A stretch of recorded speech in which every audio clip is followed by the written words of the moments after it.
Bismillahirrahmanirrahim. Assalamualaikum warahmatullahi wabarakatuh. Alhamdulillah wa syukrulillah.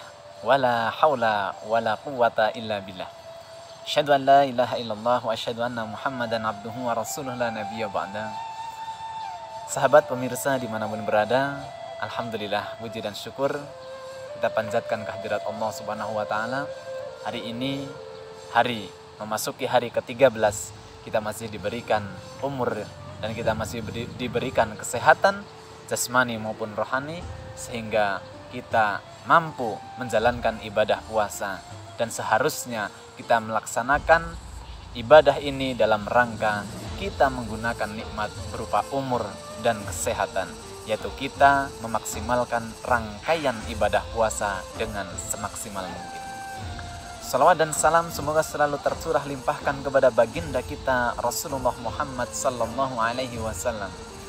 Para pemirsa, Bapak Ibu dimanapun berada, pada kesempatan tausiah kali ini kita akan membahas tema yang berjudul pendidikan Ramadan. Para pemirsa, bahwa bulan Ramadan sejatinya adalah bulan bagaimana mendidik kita sebagai seorang hamba untuk menjadi pribadi-pribadi yang memiliki karakter Islami.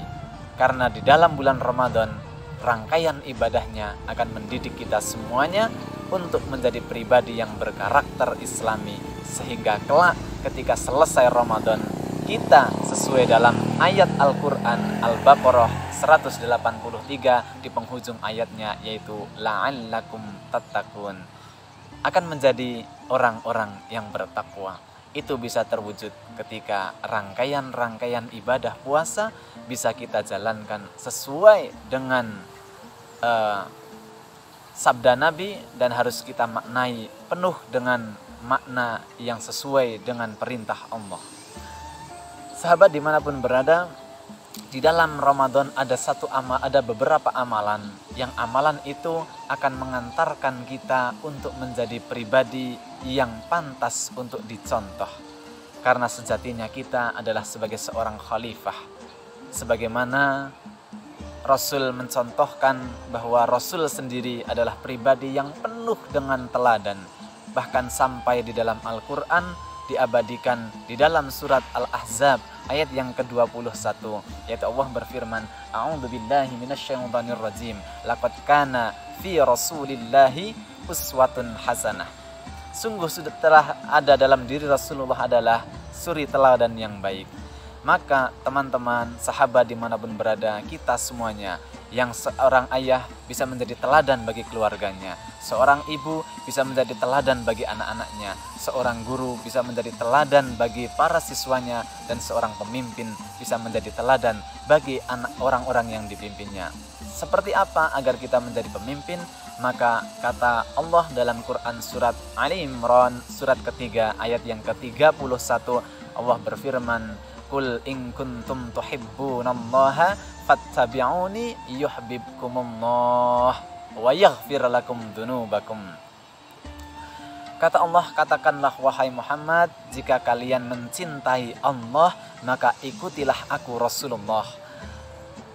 Di ayat ini seolah Rasul mengatakan bahwa siapapun di antara hambaku yang dalam pribadinya ingin menjadi pribadi yang pantas diteladani, tentunya teladan sesuai dengan background atau sesuai dengan pribadi atau kepribadian Islam, maka wajiblah baginya untuk fattabi'uni, kata Allah. Fattabi'uni di sini adalah mengikuti yang Rasul sallallahu alaihi wasallam ajarkan. Maka dalam Ramadan ini pun kita dalam beribadah harus mencontoh apa yang Rasul ajarkan. Bapak Ibu pemirsa dimanapun berada, untuk menjadi pribadi yang pantas untuk diteladani, ini yang harus kita pelajari. Hari ini kita bahas. Ada satu sabda Nabi yang diriwayatkan oleh sahabat, seorang sahabat yang begitu setia menemani Rasul kemanapun beliau pergi. Hampir setiap Rasul pergi kemana, sahabat ini ikut. Sahabat ini bernama Ibnu Abbas radhiyallahu an. Sahabat Ibnu Abbas. Beliau pernah meriwayatkan ada amalan di dalam bulan Ramadan yang ketika kita mampu untuk melaksanakan amalan ini, maka insya Allah, kata Nabi, kita akan menjadi pribadi yang pantas diteladani. Minimal kita mampu untuk dicontoh orang-orang di sekitar kita. Ketika kita sudah berkeluarga, minimal kita mampu menjadi contoh anggota keluarga kita. Apa itu amalannya? Ada 3, teman-teman sahabat semuanya. Amalan yang pertama adalah bulan Ramadan ini menumbuhkan sifat yang dinamakan al-jud. Apa itu sifat al-jud? Sebagian mufassir mengartikan ada 2 makna sifat al-jud. Yang pertama adalah ramah atau lembut, yang kedua adalah dermawan. 2 makna, yaitu ramah atau lembut dan juga dermawan. Saudara dimanapun berada, kita ketahui bahwa ibadah puasa itu mendidik kita untuk menahan hawa nafsu, menahan kita untuk marah, menahan kita untuk suudon, menahan kita untuk jengkel, sebel, dan hal-hal yang lain yang bisa merusak ibadah puasa. Dengan itu akan menumbuhkan kepada kita pribadi yang lembut, karakter yang disukai oleh Rasulullah, yang santun kepada siapa saja, yang ketika bertutur kata itu dicintai dan dirasakan kedamaian oleh siapapun yang mendengarnya. Kemudian makna yang kedua adalah dermawan, karena bulan Ramadan mengajarkan kepada kita ahli sedekah. Seperti diketahui bahwa sedekah-sedekah di bulan Ramadan itu sangat dianjurkan. Bahkan Bapak Ibu semuanya, ketika kita mampu memberikan makanan untuk berbuka puasa kepada orang yang sedang berpuasa, maka kata Rasulullah itu akan diberikan 3 pahala sekaligus. Ada 3 pahala kontan yang Allah berikan kepada siapa yang mampu memberikan makanan atau minuman untuk orang yang berbuka puasa. Dalam hal ini konteksnya adalah sedekah makanan atau sedekah minuman. Apa pahalanya? Ada 3 pahalanya. Yang pertama, barang siapa memberikan minum walau seteguk air, walau 1 biji kurma untuk berbuka puasa, Allah akan berikan pahala 3 sekaligus. Yang pertama, pahalanya adalah dia dihapuskan dari dosa-dosanya. Ghufira lahu min dzambih. Dia akan dihapuskan. Setiap manusia memiliki dosa. Setiap manusia pernah melaksanakan kesalahan. Maka hanya dengan memberi sebiji kurma kita akan diampuni dosanya. Dalam seteguk air orang yang berbuka puasa kita diampuni dosanya. Masya Allah. Ini mendidik kita untuk menjadi pribadi yang dermawan. Pahala yang kedua adalah kita dibebaskan dari neraka. Masya Allah. Semua muslim tidak menginginkan neraka. Semua muslim menginginkan surga. Semua muslim pasti dimasukkan ke dalam surga, tetapi rangkaiannya kita harus menebus dulu di dalam neraka karena jiwa-jiwa kita yang kotor selama di dunia. Tapi sahabat semuanya, lewat Ramadan ini, ketika kita niatnya lurus, tidak karena yang lain, kita berikan makanan, kita berikan minuman untuk orang yang berbuka puasa. Pahala yang kedua, Allah akan jauhkan kita dari siksanya api neraka. Masya Allah, begitu murahnya Allah dan begitu cintanya Allah kepada kita. Kemudian pahala yang ketiga, yang sudah populer, yang kita semuanya sudah tahu, yaitu adalah kita diberikan pahala persis seperti pahalanya orang yang berpuasa, tanpa dikurangi sedikit pun pahala orang yang berpuasa. Itu artinya ketika kita memasuki Ramadan, kita dididik untuk berlaku dermawan. Jadi amalan pertama yang akan menjadikan kita seorang hamba yang pantas diteladani adalah munculnya dalam diri kita 1 sifat ramah, sifat lembut. Kemudian yang kedua adalah sifat dermawan. Kemudian amalan yang kedua, saudara rahimakumullah dimanapun berada, amalan yang kedua adalah sholat. Saudara, kita setiap malamnya di bulan Ramadan kita dididik dan dilatih untuk qiyamus sholat, untuk mendirikan sholat, yaitu sholat tarawih. Tentunya tidak meninggalkan sholat-sholat yang wajib dan memperbanyak sholat-sholat sunnah yang lain. Bapak Ibu semuanya, seperti kita ketahui bahwa rahasia sholat ini adalah luar biasa. Bahkan ketika kita mampu mendirikan sholat, bukan hanya sekedar melaksanakan sholat, tetapi mendirikan sholat, dan kita faham tentang bagaimana kualitas sholat, tentang bagaimana kita harus sholat sesuai dengan petunjuk Rasul dan yang Rasul ajarkan. Maka ketika kita mampu mendirikan sholat, dalam Quran surat yang ke-29, surat Al-Ankabut, ayat kalau tidak salah ayat yang ke-45, Allah berfirman, innas sholata tanha 'anil fahsya'i wal munkar, bahwa sesungguhnya solat itu mencegah perbuatan keji dan mungkar. Kenapa solat bisa mencegah perbuatan keji dan mungkar? Kadang-kadang pertanyaan kita, ada orang solat tetapi dia tetap melaksanakan perbuatan yang tidak disukai Allah dan Rasulnya, melaksanakan kemaksiatan. Artinya dia belum mendirikan solat. Kenapa solat mampu mencegah perbuatan keji dan mungkar? Teman-teman semuanya, bahwa tidak setiap orang, siapapun dia, yang berbuat sesuatu yang salah, pasti penyebabnya hanya dua. Penyebab yang pertama adalah fahsya, penyebab yang kedua adalah mungkar. Fahsya, apa itu fahsya? Fahsya itu bisa diartikan adalah syahwat yang ditimbulkan karena mata kita melihat sesuatu yang melahirkan syahwat itu. Misal pornografi, porno aksi. Ketika kita melihat muncul, itulah fahsya. Kemudian kalau mungkar, mungkar adalah nafsu perut dan nafsu pikiran yang ketika kita mengikuti nafsu itu ditolak oleh hati. Itulah mungkar. Seperti apa? Contoh, berbohong. Contoh ketika kita menyembunyikan kebohongan. Seorang siswa, dia mencontek ketika ulangan, dia mencontek ketika ujian. Dia tidak dilihat oleh gurunya, dia tidak dilihat oleh pengawasnya. Tetapi itu timbul dari nafsu hati dan nafsu perut dan nafsu pikiran atau nafsu pikiran, tetapi ditolak oleh hati. Tandanya apa? Ketika dia melaksanakan pasti merasa deg-degan. Seorang yang melakukan sesuatu yang tidak sesuai dengan norma, pasti hatinya akan deg-degan. Itulah fitrah. Maka orang yang berbuat keburukan itu sebabnya ada dua, fahsya dan mungkar. Kembali kepada amalan kedua yang bisa mengantarkan kita menjadi pribadi teladan, yaitu sholat. Bahwa sholat semuanya adalah rangkaian kita mengingat Allah, rangkaian kita berkomunikasi kepada Allah. Karena sejak takbiratul ihram sampai dengan salam, semuanya adalah mengingat Allah. Maka agar sholat itu mampu mencegah fahsya wal mungkar dalam kehidupan kita, maka kita harus mengetahui makna dari sholat. Dari takbiratul ihram, doa-doa yang kita baca, arti ruku, arti sujud, tahiyat sampai dengan salam, kita harus memahami. Itulah pentingnya ilmu.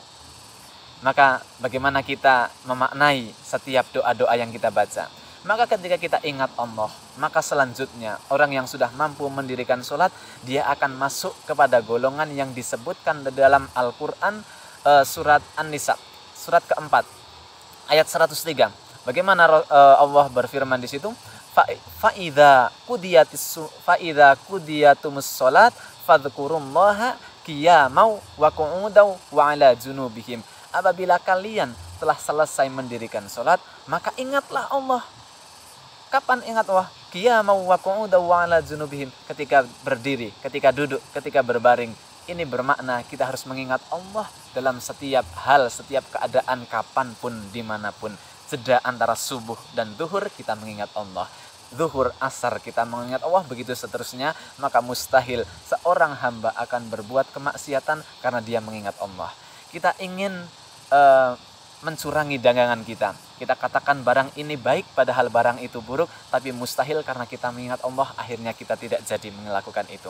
Kita ingin merugikan orang lain demi keuntungan kita pribadi. Setelah kita mau melaksanakan, kita ingat, maka kemudian itu tidak jadi. Maka sholatnya itu mencegah perbuatan keji dan mungkar. Itu makna sholat itu mencegah perbuatan keji dan mungkar. Dua amalan, yang pertama tadi sifat al-jud, dan yang kedua adalah mendirikan sholat. Terakhir, amalan ketiga di bulan Ramadan yang mampu menjadikan kita menjadi pribadi yang pantas untuk dicontoh, pantas untuk diteladani adalah apa? Al-Quran. Maksudnya apa? Kita harus dekat dengan Al-Quran lebih-lebih di bulan Ramadan. Bagaimanapun mukjizat Rasulullah dan satu-satunya petunjuk bagi kita semuanya agar kita sampai kepada ridhonya Allah adalah Al-Quran. Maka wajib kita sebagai seorang muslim untuk mencintai Al-Quran, untuk menaruh Al-Quran di hati kita. Maka insya Allah hati kita akan lembut. Kita semuanya memiliki latar belakang yang mungkin kita sendiri benci terhadap masa lalu kita, tapi dengan Al-Quran akan menuntun kita menjadi pribadi-pribadi insya Allah yang Allah ridhoi. Tentang kita berbicara Al-Quran, sebetulnya ada tiga kelas ketika kita berkomunikasi kepada Al-Quran agar kita menjadi pribadi yang diteladani, yang pantas diteladani. Ada 3 kelas. Kelas yang pertama, yang paling standar, kelas yang pertama adalah tadarus Al-Quran atau qiraatil Quran. Alhamdulillah, kita dibiasakan untuk membaca, untuk tadarus Al-Quran di bulan Ramadan dan di bulan-bulan yang lain. Maka pahala dalam kita membaca Al-Quran, salah satu hadis Nabi yaitu man qara'a harfan min kitabillah falahu asyru hasanatin. Barang siapa membaca satu huruf di dalam Al-Quran, maka baginya 10 kebaikan. Satu huruf saja. Maka mustahil ketika kita membuka Al-Quran, kita niat untuk bertadarus, mustahil kita Bismillahirrahmanirrahim, Alif Lam Mim, Shadaqallahul Adzim. Tidak mungkin. Pasti minimal beberapa ayat. Satu rukuk minimal. Satu huruf, harfan, asyru hasanatin. Alif Lam Mim ada 3 huruf, maka kali 10 ada 30 kebaikan. Akan tetapi ketika Al-Quran itu dibacakan di bulan Ramadan, itu akan dikalikan 10 lagi. Fahasanatin falahu asyru amthaliha. Setiap satu kebaikan akan dikalikan 10, maka satu huruf di dalam Al-Quran 10 kebaikan dikali 10 artinya 100. Bayangkan Alif Lam Mim 300 kebaikan. Berapa huruf yang kita baca dalam satu hari? Satu ayat, satu ruku, satu surah, satu juz. Masya Allah, berapa ratus, berapa ribu kebaikan yang Allah tawarkan di bulan Ramadan bagi kita yang mencintai Al-Quran dengan bertadarus Al-Quran. Itu hanya level yang paling ringan, yaitu qiraatil Quran atau membaca Al-Quran. Level yang kedua setelah qiraatil Quran adalah tilawatil Quran. Apa itu tilawatil Quran? Ada 3 makna. Tilawatil Quran itu mengandung 3 makna. Yang pertama, orang bertilawah itu pasti membaca. Kemudian yang kedua, dia berusaha memahami ayat tersebut. Dia berusaha membaca terjemahannya. Dia berusaha menganalisis maksud dari ayat tersebut. Apa asbabun nuzulnya? Apa maksud dari ayat tersebut? Dalam arti kita mengkaji. Ini level yang kedua, tilawah. Tilawatil Quran. Banyak ada beberapa keterangan di dalam Al-Quran makna tentang tilawah ini. Seperti perintah utlu, itu ada di dalam surat, saya lupa. Tetapi tilawah ini mengandung 3, yaitu pasti dia membaca, kemudian dia berusaha memahami. Ketika dia sudah membaca dan dia sudah berusaha memahami, sudah paham, maka yang ketiga makna tilawah adalah dia berusaha untuk mengamalkan apa yang dimaksud dalam kandungan ayat tersebut. Maka tentu ketika level yang kedua ini kita mampu melaksanakan, pasti tentu pahalanya itu di atas tadi, di atas qiraatil Quran. Karena hanya membaca, tak tahu makna, kita dapat 100 kebaikan.